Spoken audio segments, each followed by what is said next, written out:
What a match! আমরা কোন ইন্ডিয়াকে দেখছি? আমাদের দেশের ছেলেদের পায়ে যে এত ট্যালেন্ট রয়েছে সেটা কিন্তু আমরা এই ইন্ডিয়ান কোচ না আসলে কিছুই জানতেই পারতাম না। তবে বন্ধুরা বলতেই হয় পরমবীরের কথা। What a player! কি স্কিলফুল আর কি সুন্দর পাসিং!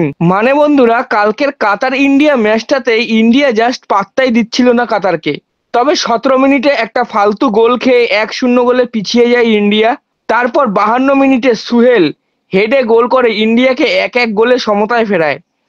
কিন্তু ৬৫ মিনিটে একটা ফালতু ঘুষখোর রেফারি ইন্ডিয়ার এগেনস্টে পেনাল্টি দিয়ে দেয় এবং পরমবীরকে রেড কার্ডও দেয় এবং সেখান থেকে কাতার ২-১ গোলে এগিয়ে যায়।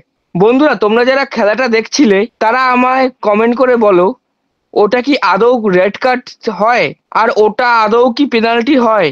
এইভাবেই তো খেলাটা নষ্ট করে কাতার।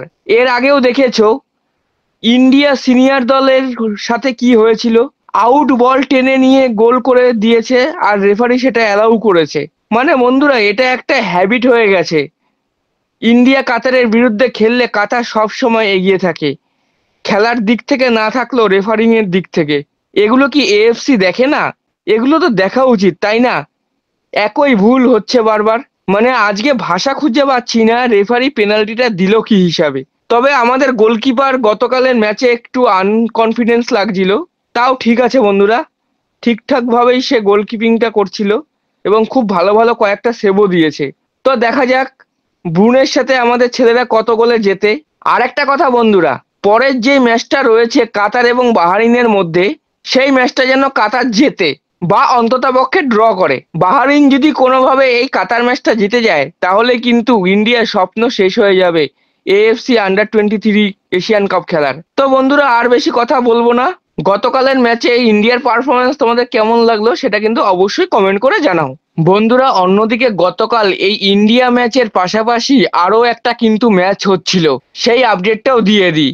সেটা হলো জয় দিয়ে ওয়ার্ল্ড কাপ কোয়ালিফায়ারের জার্নি শুরু করলো কিন্তু পর্তুগাল। আর্মেনিয়ার বিরুদ্ধে ৫-০ গোলে জিতেছে তারা।